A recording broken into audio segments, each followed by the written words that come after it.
역대하 20장 말씀을 저에게 감동을 주셔서 이 말씀 가지고 은혜를 나누고자 합니다. 저는 지난주 목요일날 휴전선 바로 앞에 있는 철원에 있는 성서기도원에 가서 오전 집회, 오후 집회 잘 하고 왔습니다. 굉장히 큰 기도원이더라고요. 가봤더니 요즘 기도원이 워낙 사람들이 모이지 않는데 그래도 수십 명의 성도들이 말씀을 또 은혜를 사모해서 모여서 열심히 말씀 듣고 기도하고 또 찬송하고 하는 시간을 가져서 왔다 갔다 올라갈 때 4시간, 내려올 때 한 4시간, 그렇게 8시간을 하루 만에 왔다 갔다 했지만 참 행복한 시간이었습니다. 어찌 그렇게 은혜를 사모하는지 울고 웃고 말씀 안에서 유튜브에 올렸지만 유튜브에서는 다 담을 수 없는 현장의 은혜가 있어요. 유튜브에서는 제 얼굴만 잡지만 사실은 그 청중들이 보이는 그 영적인 반응들, 눈물들, 감동들, 때로는 기쁨들, 환호성들, 이런 것들이 말씀을 전하는 저에게 또 큰 은혜의 시간이었고 오래간만에 저도 힐링하는 귀한 시간이 되었습니다. 오전 집회했는데 오후에는 또 더 많이 오셨더라고요. 유튜브에 올려놨으니까 들으시길 바라고, 이렇게 가끔 하나님께서 외부 집회를 가서 교회나 기도원에 이렇게 서면 어찌 그렇게 은혜를 주시는지 모르겠어요. 아멘 좀 해봐요. 어찌 그렇게 은혜를 주시는지.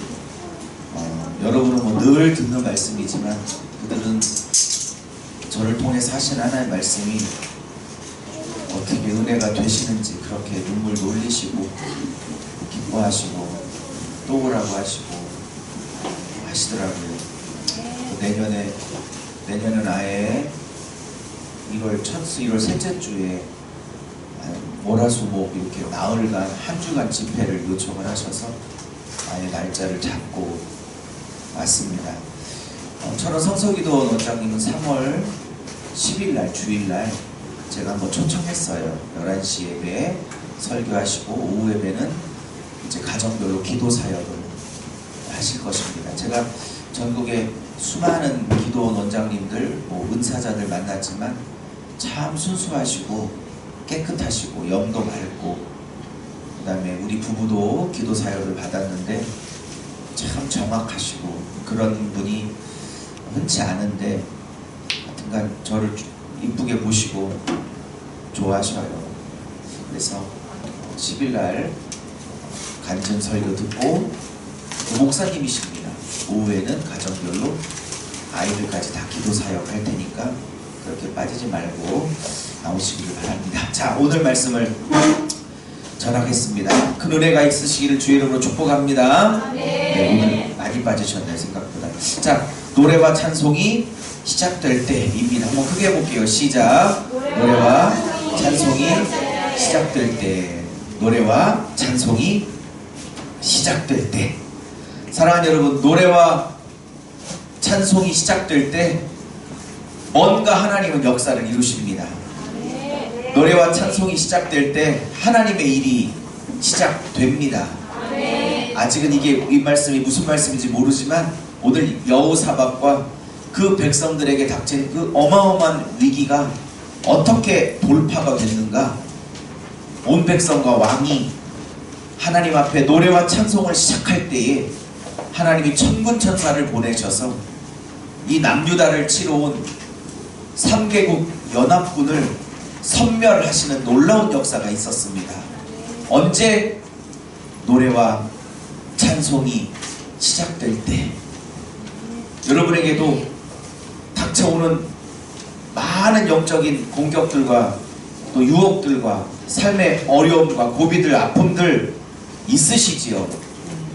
노래와 찬송이 시작될 때 하나님께서 이 모든 것들을 다 이기게 하실 줄로 믿습니다. 오늘 그 말씀을 좀 나누고자 합니다. 자, 솔로몬, 다윗의 아들 솔로몬이 40년간 이스라엘을 다스렸습니다. 그때는 나라가 쪼개지지 않은 상태입니다. 그러나 솔로몬이 여러분이 알고 계신 것처럼 좋은 왕이 아니에요. 물론 뭐 막판에 회개를 해서 천국에 가셨겠지만 그가 젊었을 때는 1000명의 왕비를 둘 만큼 정욕을 쫓아 살았던 사람이고, 또 왕비들이 데려온 그 많은 우상들을 예루살렘 성전 앞에 있는 감람산에 신당을 스스로 지어줘서 그 아내들을 위해서 우상 숭배를, 신전을 직접 지어줬던 못된 왕이기도 합니다. 하나님이 너무 화가 나시고 슬프셔서 직접 2번을 나타나셨어요. 사울에게는 선지자를 보내고 다윗에게도 선지자를 보냈지만 솔로몬은 선지자를 보낸 게 아니라 직접 나타나실 만큼 사람을 통해서 말하자고 직접 2번이나 나타나서 저 우상 숭배하지 말라고 했는데도 말을 듣지 않아. 여러분이 생각했던 솔로몬 왕이 그렇게 위대한 왕이 아니에요. 어쨌든 하나님이 이렇게 말씀하시죠. 내가 너의 우상 숭배로 인하여 네 나라를 2조각 내겠다. 나라를 2동강이 내겠다. 그렇지만 너의 아비 다윗의 신실함 때문에 너가 살아있는 동안에는 나라를 쪼개지 않고 너가 죽으면 네 아들 때에 나라를 쪼개겠다라고 말씀하셨습니다. 그러니까 그것도 솔로몬이 이뻐서가 아니라 솔로몬의 아비 다윗이 하나님 앞에 신실하게 살았던 그것 때문에 솔로몬은 또 덕을 보게 된 것이지요.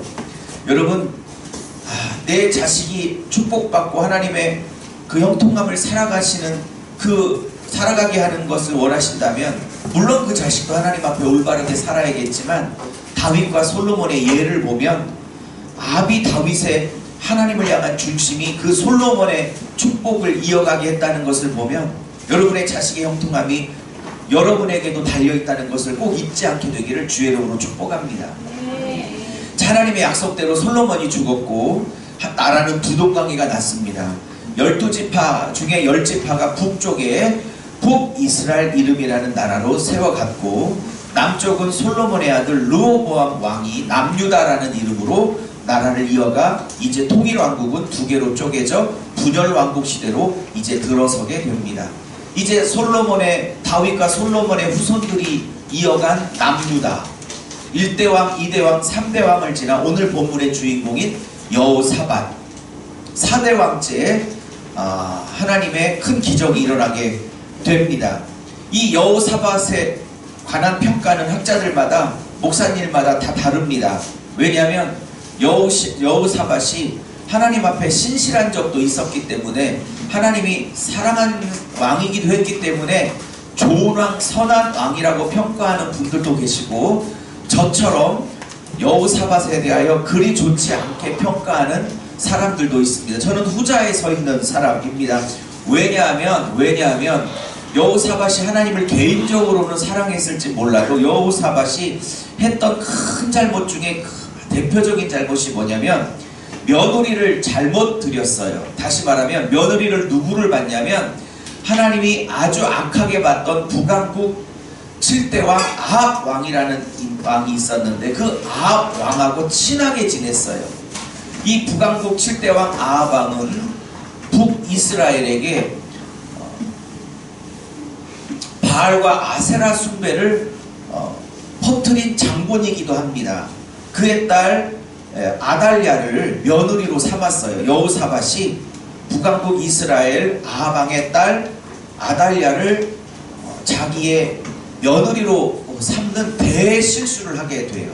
이 아달랴가 시집 올 때 온갖 우상들을 다 끌고 와서 나중에는 남유다까지도 바알과 아세라 숭배로, 우상 숭배로 점철되게 되는 그 계기를 마련한, 며느리를 잘못 드리는 그런 악행을 범한 사람이 바로 여호사밧 왕입니다. 오늘 본문은 아니지만 19장 2절 3절에 보면 선지자 예후가 여호사밧을 책망하면서 하나님이 진노하시고 미워하시는 왕, 즉 북왕국 아합 왕을 어찌 사랑하고 친하게 지내느냐 라면서 하나님의 진노가 임할 것을 선포하는 걸 보면 반은 하나님께 가 있고 반은 또 세상에 가 있는 이런 왕이었다라고 저는 감히 평가를 하고 싶습니다. 저는 학자들의 견해와 달리 그렇게 좋은 왕은 아니었다라고 생각합니다. 전심으로 하나님을 섬겼던 다윗과는 전혀 수준이 다른 왕이었다라고 생각합니다. 자, 그런데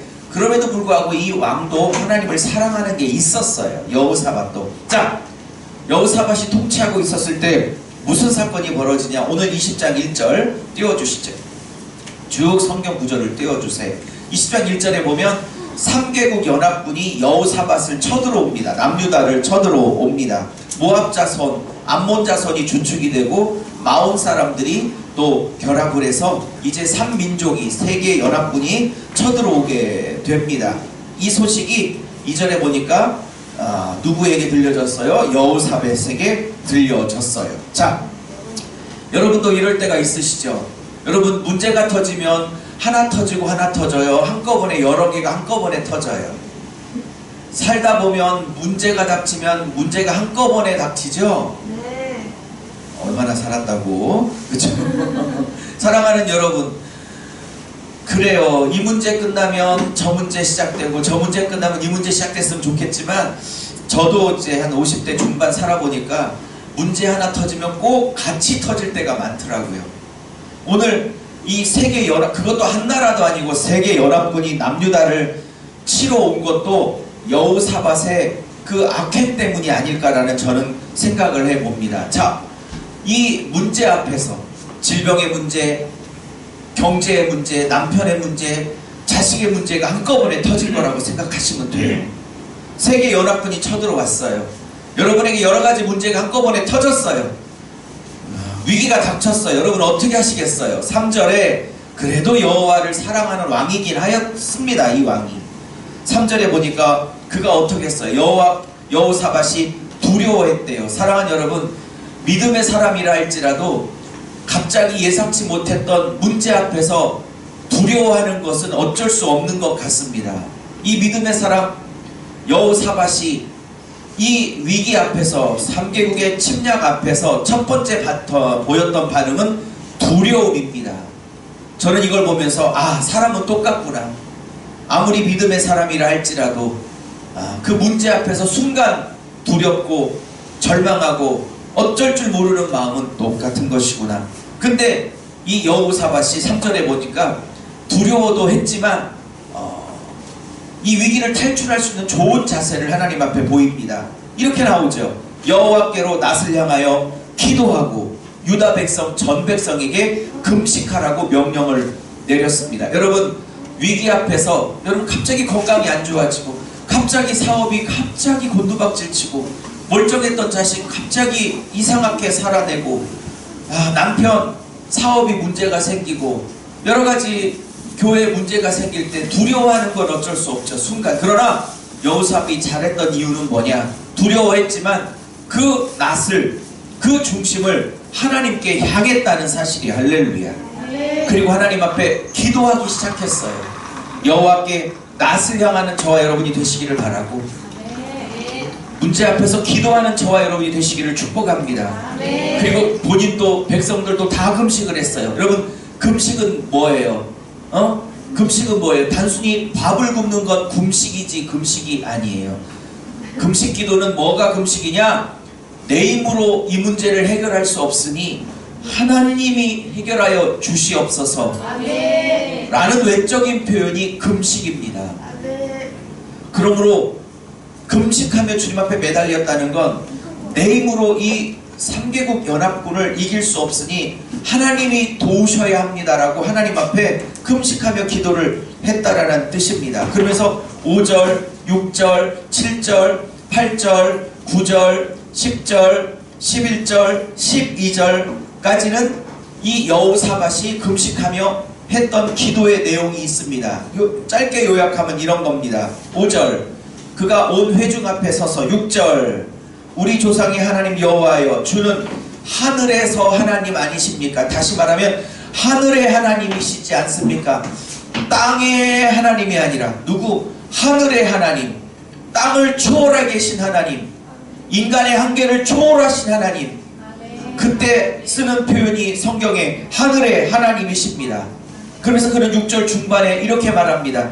이방 나라를 다스리시지 않습니까? 주의 손에 이방 나라의 권세와 능력, 아니 주의 손에 권세와 능력이 있으니 여호와를 능히 맞설 자가, 맞설 나라가, 맞설 세상의 왕이 어디 있습니까? 라고 하면서 주님을 높여드리고 있습니다. 여호사밧에게는 어떤 마음이 있었냐? 하나님께서 모든 나라를 다스리는 만왕의 왕이라는 사실에 대한 믿음이 있었습니다. 주의 손에게는 이 위기를 이기게 할 수 있는 권세와 능력이 있다는 걸 믿었습니다.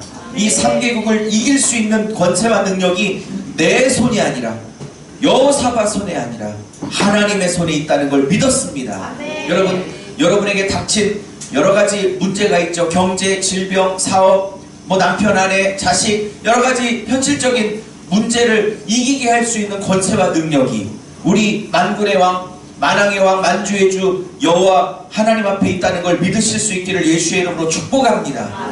그러면서 7절, 8절, 9절, 10절에 뭐라고 말하냐면, 주님께서 우리 백성을, 우리 조상을 애굽에서 인도해 내신 후에 이 가나안 땅을 주시지 않았습니까? 그리고 이 땅에 성전도 세우지 않았습니까? 8절. 그래서 이렇게 얘기합니다. 예전에 9절에 솔로몬이 성전을 봉헌하고 봉헌식 때 하나님 앞에 기도했던 솔로몬의 기도를 9절에 인용을 합니다. 그러면서 솔로몬이 했던 것을 이렇게 얘기해요. 이렇게 기도했거든요, 솔로몬이. 9절. 만일 재앙이나 난리나 견책이나 전염병이나 기근이 우리에게 임하면 주의 이름이 이 성전에 있사오니 우리가 이 성전 앞에서 주 앞에 서서 환난 가운데 주께 부르짖으면 들으시고 구원하시겠다 하시지 않았습니까? 라고 주장하고 있습니다. 솔로몬이 했던 기도를 그대로 얘기를 하고 있습니다. 자, 여기서 우리가 두 번째 배워야 될 교훈이 있습니다. 지금 여호사밧은 하나님께 금식하며 간구할 때 그가 하나님의 응답을 이끌어낼 수 있었던 원동력은 뭐냐? 하나님의 약속을 붙들고 주장했던 기도입니다. 하나님 솔로몬을 통해서 이렇게 약속하셨죠. 우리 백성이 기근이 있고 전염병이 있고 가뭄이 있고 특별히 난리가 나서 전쟁이 일어나 위기에 처했을 때 이 성전에 서서 하나님의 도우심을 구하면 하나님이 환난 가운데 우리의 기도를 들으시고 구원하시겠다고 약속하지 않으셨습니까? 라는 겁니다. 여러분, 하나님이 꼼짝 못하시는, 좀 표현이 그렇지만 하나님이 꼼짝 못하시는 기도의 비결은 무엇인 줄 아십니까? 성경 말씀을 붙들고 기도하는 것입니다. 성경 말씀을 딱 붙들고 기도하면 하나님 앞에 일종의 이게 계약서입니다. 하나님은 신실하십니다. 하나님은 우리처럼 거짓말 하시는 분이 아닙니다. 하나님은 한 번 말하면 반드시 지켜야 됩니다. 이게 성경입니다. 그래서 하나님께서 내가 도장을 찍은 이 성경의 계약대로 기도하면 하나님은 그 계약을, 언약을 이행을 하셔야만 하는 것이죠. 지혜로운 사람은 말씀 붙들고 기도하는 사람입니다. 말씀 붙들고 기도하면 하나님이 반드시 응답하십니다. 이렇게 말하셨죠. 환난 가운데 주께 부르짖으면 들으시고 구원하시리라 하셨나이다.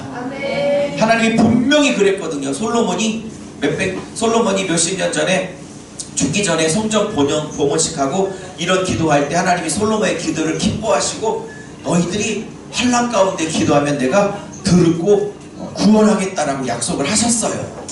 열왕기 하에 보면. 근데 이 3개국 연합군이 10절, 11절 우리에게 와서 하나님이 주신 이 가나안 땅에서 우리를 내쫓으려고 합니다. 12절 하나님 어떻게 하면 좋겠습니까? 그러면서 12절 이렇게 말해요. 그가 응답을 받을 수 있었던 두 번째 이유는 뭐냐? 이렇게 말합니다. 우리가 이 큰 무리를 대적할 능력이 없고 우리가 이 큰 대적을 대적할 능력이 없다라고 말합니다. 이것이 하나님의 기도 응답을 이끌어낸 비결이었습니다. 첫 번째 뭐라고요? 하나님의 말씀을 붙들고 기도하고, 두 번째 뭐라고요? 내게는 이 문제를 해결할 능력과 실력이 없습니다라고 자기의 부족함을 고백했습니다. 할렐루야. 여러분, 경제 문제 앞에서, 질병 문제 앞에서, 자식 앞에서, 남편의 문제 앞에서, 아내의 문제 앞에서, 또 사업의 문제 앞에서 여러분 하나님 앞에 이렇게 기도하십시오. 하나님, 나는 이것을 대적할 능력이 없습니다. 나는 이것을 해결할 능력이 내게 없습니다. 하나님, 내가 능히 해결할 수 있는데 조금 힘이 부족하니까 좀만 힘만 보태주세요 라는 기도와, 하나님, 나에게는 이걸 해결할 능력이 전혀 없으니 전적으로 하나님이 일하셔야 합니다 라는 기도는 다른 것입니다. 여호사밧이 지혜로웠던 것은, 내게는, 우리 백성에게는 이 연합군을 대적할 능력이 없습니다, 이렇게 고백을 했습니다. 사실 그렇지 않습니다. 여호사밧의 전 세계를 쭉 읽어보면 여호사밧도 꽤 강한 군대를 갖고 있어요. 이 남유다의 군사력이 절대로 약하지 않습니다.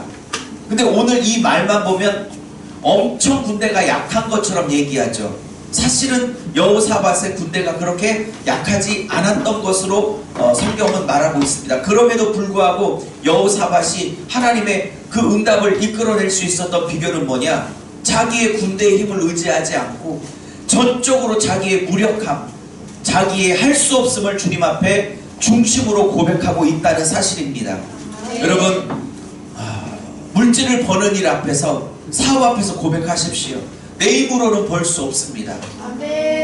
아이들을 가리키는 우리 공부반 선생님들이 우리 교회에 많은데, 그 아이들을 날마다 대할 때마다 주님, 이 공부방을, 이 아이들을 가리킬 실력이 내게 없으니 도와주시고, 그 부모들을 상담할 때 그 마음을 움직일 수 있는 능력을 하나님이 허락하여 주시옵소서. 사업하는 분들도 마찬가지고, 저는 부흥회 다니면서 강단에 설 때마다 주님, 오늘 이 성도들에게 은혜를 끼칠 능력이 제게 없으니 하나님이 하시옵소서.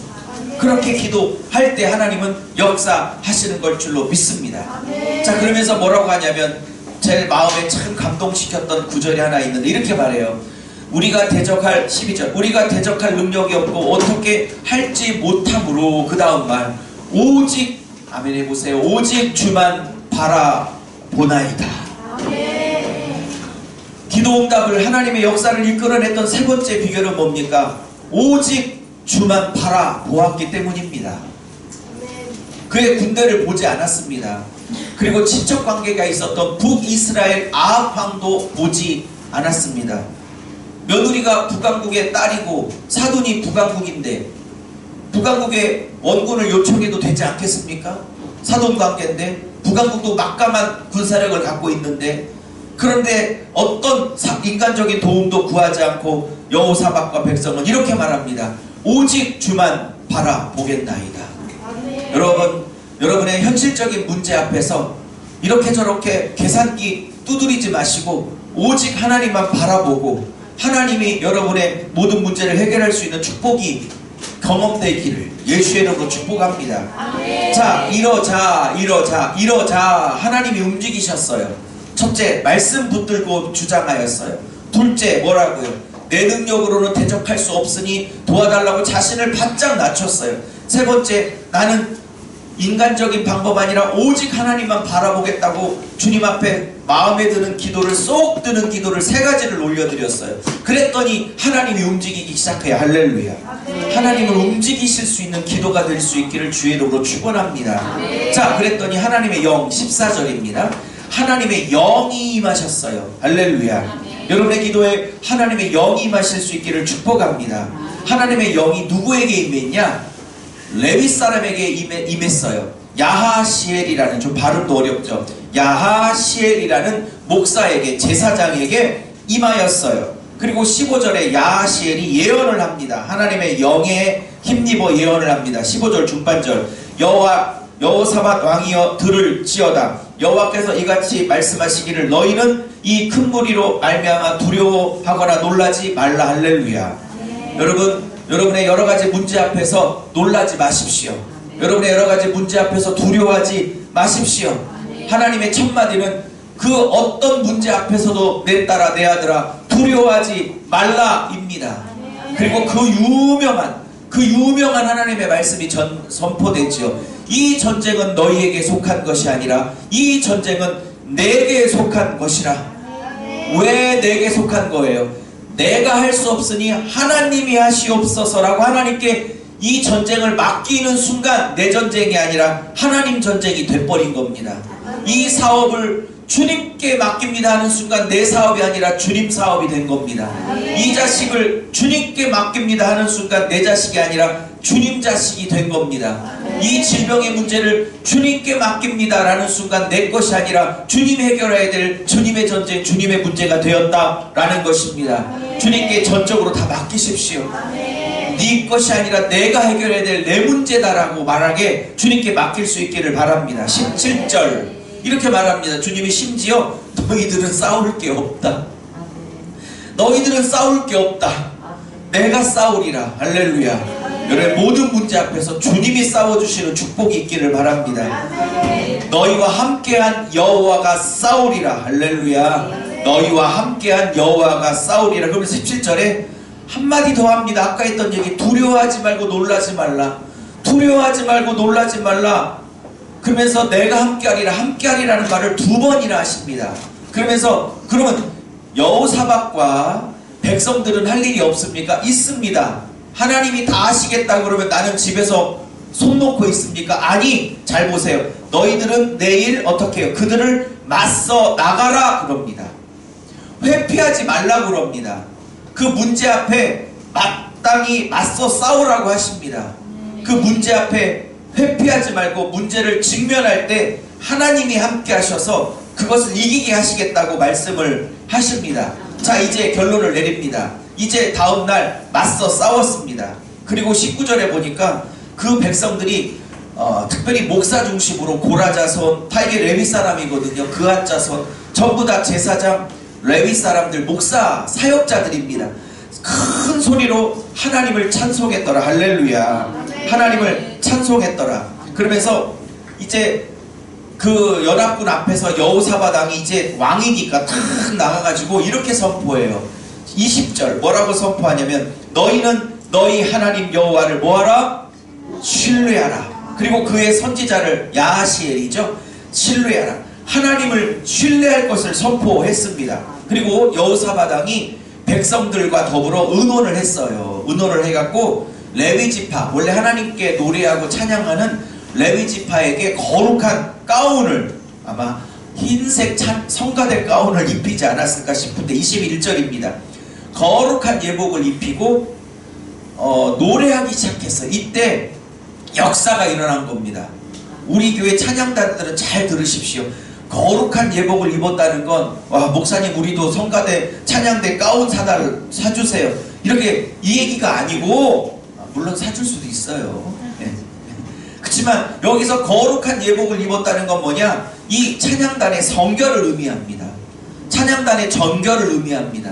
이제 찬양단이 하나님 앞에 거룩을 회복했다는 겁니다. 하나님의 통로가 되어야 될 이 제사장들, 노래하는 자들이 하나님 앞에 거룩한 삶을 회복했다는 의미로 거룩한 예복을 입었다, 그런 겁니다. 그러면서 하나님을 노래하는데 너무 단순해요. 21절에 보면 뭐 이러저런 얘기 노래하잖아요. 그냥 단순하게 원 센텐스, 한 프레이즈를 그냥 읊는데 이런 찬송 문구였어요. 뭐라고요? 여호와여, 여호와를 찬송하여 이르기를 여호와께 감사하세, 그의 인자하심이 영원함이로다. 너무 짧아. 여호와께 감사하세, 그 인자하심이 영원함이로다. 아니, 뭘 이겨야 감사하죠. 뭐 이 3개 연합군이 격파가 돼야 감사하죠. 근데 아직 시퍼렇게 연합군이 앞에, 눈앞에 있는데 미리 감사를 해버리는 겁니다. 여호와께 감사하제. 그리고 여호와의 선하심과 인자하심을 찬양합니다. 여러분, 문제 앞에서 선포하십시오. 아직 해결되지 않는 문제 앞에서 마치 그 문제가 해결된 것처럼 여호와께 감사하십시오. 하나님 감사합니다. 하나님이 하셔서 감사합니다. 하나님이 하실 것을 감사드립니다.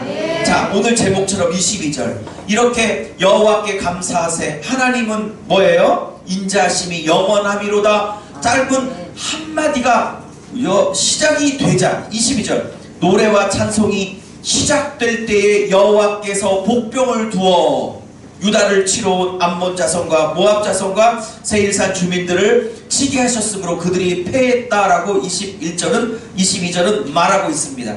여기서 복병이 눈에 보이는 사람들인지 천군 천사들인지에 대한 해석이 갈리는데 학자들마다 제가 봤을 때는 지금 밑도 끝도 없이 복병이 나올 때가 아니에요. 이것은 복병이라고 표현했지만 하나님이 천군천사를 보내셔서 이들을 치게 하신 거 아닌가라는 생각이 들어집니다. 그랬더니 23절 세계 연합군이 분열이 되기 시작하면서 왜 그랬는지 모르지만 암몬 자손과 모압 자손이 서로를 치기 시작했어. 즉 자중질환이 일어나 분열이 일어나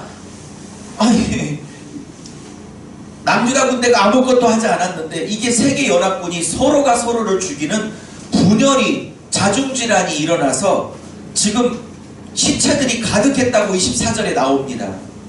여러분 칼 한 벌 휘두르지 않았는데 세계 연합군이 서로 죽이는 바람에 시체들이 인산인해를 이뤘다고 말하고 있습니다. 그리고 25절 이제 이 군대들이 싹 다 죽었으므로 어떻게 해요? 전리품을 탈취하러 물건을 탈취하러 이제 들어갔을 거 아니에요? 적진에 너무 전리품이 많아가지고 너무 가져와야 될 물건이 많아가지고 하루에 다 못 가져가서 이틀에 다 못 가져가서 3일 동안 전리품을 취하는 막대한 재물을 얻게 된 겁니다. 여러분 얼마나 하나님이 축복을 하셨는지 전리품을 취하는데 뭐 그들의 칼과 창, 갑옷, 말 뭐 이런 거 또 식량도 갖고 왔을 거고 이런 모든 전리품을 취하는데 하루에 다 못 거두려서 아멘 하십시오. 3일 동안 거둬야만 거둘 수 있을 만큼 하나님이 물질의 축복 또한 위기를 역전시켜 주셔서 주신 줄로 믿습니다. 사랑하는 여러분 하나님께 맡겼더니 하나님이 직접 일하시는 전쟁이 됐더니 하나님이 단순히 적군만 이기게 하신 게 아니라 어떻게 하셨어요? 물질도 취하게 하셨는데 이 물질을 하루만 취할 수 없어서 3일이나 취해야 될 만큼 물질의 복도 주셨다는 것을 믿으실 수 있게 되기를 바랍니다. 그러면서 그들이 나흘째 되는 날 이제 모든 전리품을 거두고 골짜기에서 찬양을 했으니 이 골짜기 이름이 브라가 골짜기라고 지금까지 불리워졌고요. 그들이 노래를 27절에 하면서 즐거워했다고 말합니다. 27절에 뭐라고 하냐면 여호와께서 그들이 그 적군을 이김으로써 즐거워하게 하셨느니라. 할렐루야. 28절 빅파와 수금과 나팔을 합주하여 온 악기를 동원해서 하나님을 노래하였습니다. 여러분 오늘 27절에 보니까 하나님이 이기게 하셨고 하나님이 즐거워하게 하셨다고 말합니다. 내가 즐거워해야지 그래서 즐거워지는 게 아닙니다. 하나님이 즐겁게 하셔야만 하는 겁니다. 그리고 하나님이 뭐라 그래요? 30절에 마지막 여호사밧의 나라가 태평하였으니 그 이유가 뭐래요? 하나님이 그 사방에 평안을 주셨기 때문이라. 할렐루야. 여호사밧이 잘났다고 말하지 않아요. 여호사밧이 대단했다고 말하지 않아. 여호와께서 평안을 주셨더라. 여호와께서 즐거움을 주셨더라. 여호와께서 기쁨을 주셨더라. 여호와께서 건강을 주셨더라. 여호와께서 물질을 주셨더라. 여호와께서 자녀의 축복을 주셨더라. 어떻게 했을 때? 여호와만 신뢰했을 때. 어떻게 했을 때? 오직 주님만 바라봤을 때. 어떻게 했을 때? 오직 말씀 붙들고 기도했을 때. 어떻게 했을 때? 나에게는 힘이 없으니 오직 주님이 하셔야 된다라고 바짝 엎드렸을 때 하나님이 하셨습니다. 할렐루야. 마지막 찬양을 하겠습니다. 이 찬양과 똑같이 가사를 쓴 찬양이 있죠. 네. 주를 찬양 전쟁은 나에게 속한 것 아니니 주를 찬양 우찬양이 있죠. 우리 찬양을 주님 앞에 드리고 기도하겠습니다. 사사기 유혹 시험이